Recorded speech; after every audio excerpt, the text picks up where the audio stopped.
message yanditse agira ati nitwa Sharifa nkaba narabyaranye na nyakwigendera twishime Joshua bita Jay Polly umwana yitwa ubu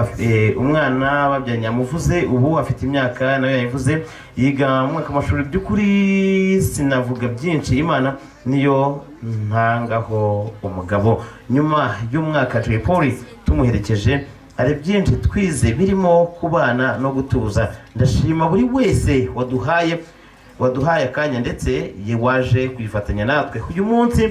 no kumwibuka dushyira indabyo kumva ye ngewe n'umwana turaho ariko ubuzima ntibuba bworoshye kwiga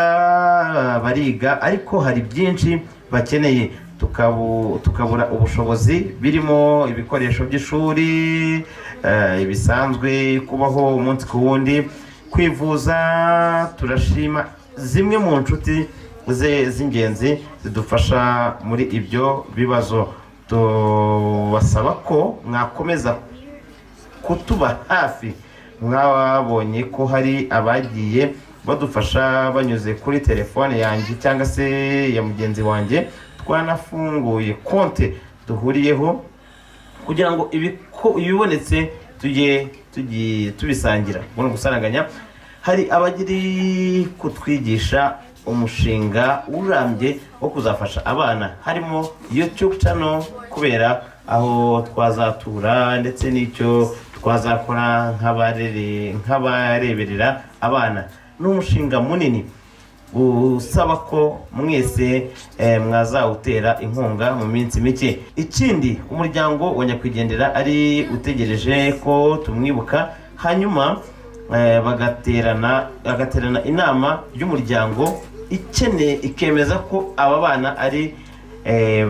abazungura banyakwigendera tuyishime Joshua ndetse ko ari twe nk'aba mama tubareberera bityo ibizungurwa byose aho biri bakabigiraho uburenganzira cyokora kugeza ubu ntabyo tuzi uretse konti ye gusa twabashije kumenya soje mbashimira kandi mbasaba gukomeza kuba hafi murakoze cyane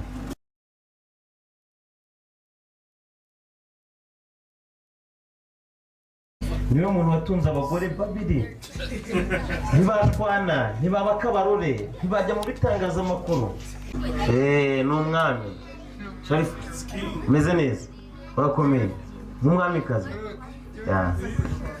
Mwiriwe nanone icyambere na mbere papa wajya nahaguruke uriya mugabo nahaguruka uri hariya Imana iguhe umugisha murakoze cyane ibikorwa byawe n'umutima wawe bibaranye n'ingewe mpamvu nari nagaye kubasura ni trauma narwaye kandi murabizi ni hamwe muryango wa hafi murabizi ni nka mama wanjye papa wanjye uriya mugabo n'umugore we bara ni nka brother wanjye uriya n'umwana we nahaguruke nawe na Chloe ebana bamubereye abavandimwe bavukana na Chloe kuba ntaraza kubasura nabwiye mama narwaye trauma ndagenda kabisa nanjye ubwanjye ndibura bibaho mu buzima bibaho kabisa sinjya ngewe mbeshya ngo ncishe hirya no hino wenda nzapfira ukuri ariko sinzapfe mu manyanga y'abantu murakoze Imana ibahe umugisha icya kabiri ndashima Maurice kuba yatwumvise hano na madamu we kandi ndamushima kuba ari we ukiriho hari impamvu Imana yamuhaye kuba akiriho hari impamvu kabisa ndamushima kuba yaratekereje abana bakaba barize kabisa mbese ni nko kuturutsa uriya mwaka ni nko kurutsa umuntu mu bwonko stress zikaba zigabanutseho gatoya kuko byari was too much ku muntu kugira ngo ave muri biriya bintu na stress n'ibiki ajye gushaka amafaranga yo kwishyurira abana y'ishuri byabaga ari ibintu bikomeye ndamushimira kandi Imana imumugisha pe Imana imumugisha kabisa nkanashimira n'abantu baje mu miryango inshuti byamarinda gushimira nawe twarabanye ariko nzaza ngiye mvugisha ukuri narwaye trauma kabisa n'umuryango wanjye urabizi nawe warambuze wihagize urambura ariko niko nteye nyine kugira ngo maze nitekerezeho nimenye uwundi we maze nongere ngarure imbaraga zo gukomera ariko niyo mpamvu ndi kubashimira kandi nkaba nababonye nkabashimira mukiriho aba bana ndabakunda sinzi kabisa nashimira benshi cyane ba ex-dila ndagushimira nuko metre yagiye avuka nawe ndamushimira nubwo ntazi umuryango mugari ariko uwaba uri ahangaha wose ndawushimira Imana ibahe umugisha kuba mwaje gufatanya natwe ntabwo byoroshye Kristo ni mukuru ndamushimira ko ari umukobwa w'umunyabwenge uramushimira arabizi byabaye nawe nyabizi Chloe nawe yari nyine bizaza niko bimera nanjye mfusha data niko naganaga na Chloe wagira ngo sinzi ibyo ari byo narabasi ni ibikimana nanjye niko nanganaga na Chloe ntabwo nari mbizi nabikuriyemo ntazi icyo yazize ariko baza kumbwira nyuma na n'ubu baracyabimbwira uko ngana uko ndacyamenye sinamenye n'icyamwishe neza nanjye numva ni ibintu bigize gute I love you okay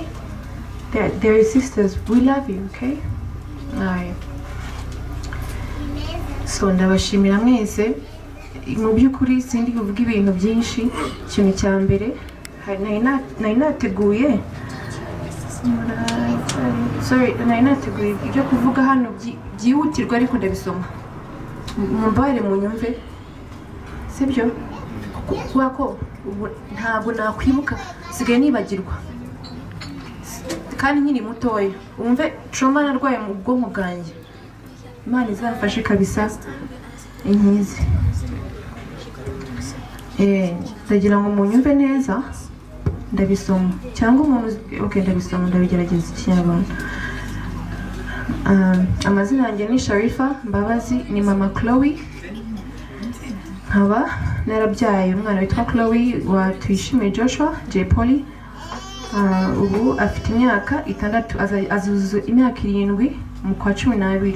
Chloe Kristo nawe afite imyaka 10 ariko I guess you have 10 years yeah okay mu by'ukuri sinavuga ibyishimo Imana niyo ntangaho umugabo nyuma y'umwaka J Polly tumuherekeje hari byinshi twize birimo kubana no gutuza kubana n'abantu nge gutuza navuze nkuko kubana no gutuza ndabizi ko muri kubyumva kubana no gutuza ndashimira buri wese wadutabaye ndetse n'abaje kwifatanya natwe uyu munsi ndabashimira mwese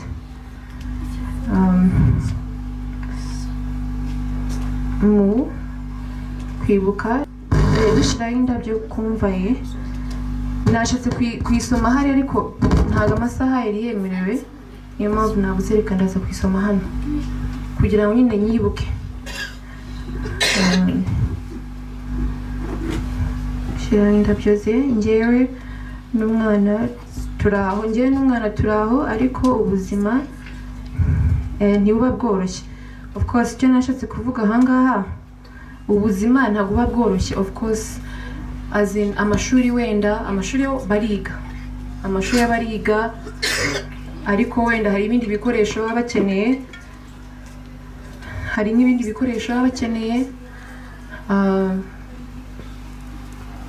nk'umunyeshuri nk'umwana w'umukobwa aba akeneye bags new uniforms acyari umwana Chloe uyu nguyu you know so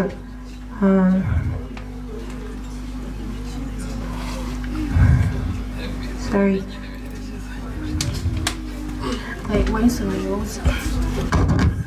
so message yanditse agira ati nitwa Sharifa nkaba narabyaranye na nyakwigendera Tuyishimiye Joshua bita J Polly umwana yitwa ubu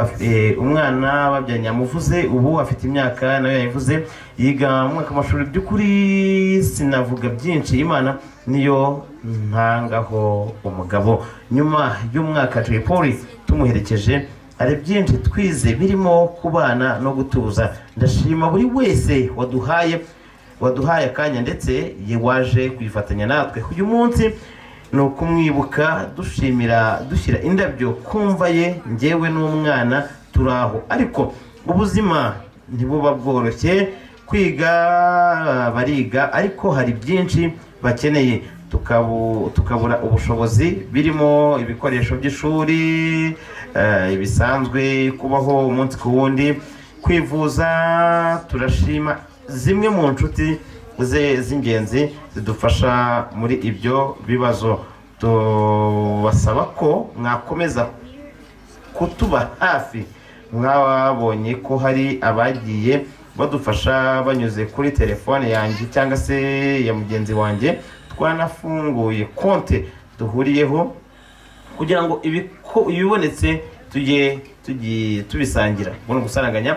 Hari abagiri kutwigisha umushinga urambye wo kuzafasha abana, harimo YouTube channel, kubera aho twazatura ndetse n'icyo twazakora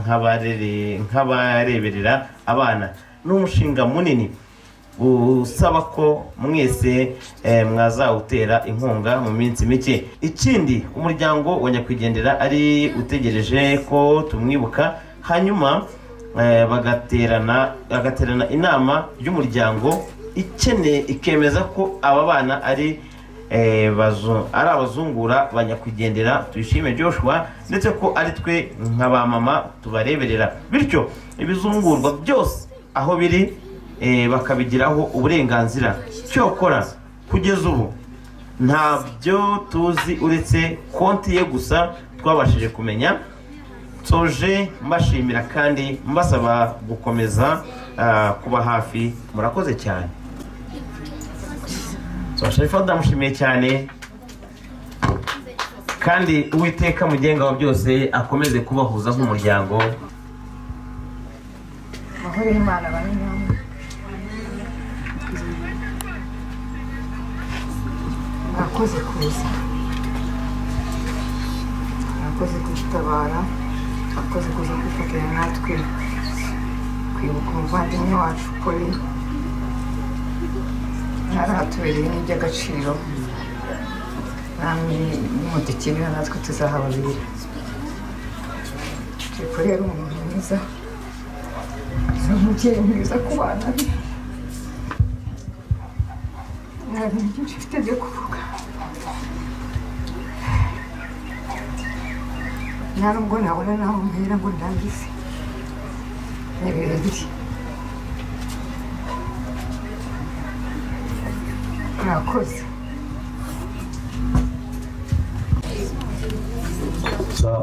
Ntabwo biba byoroshye habe namba, ntabwo biba byoroshye pe. Reka twakire na Sharifa mu gihe cy'umunota umwe nawe, ubundi tugaruke twakira Morris.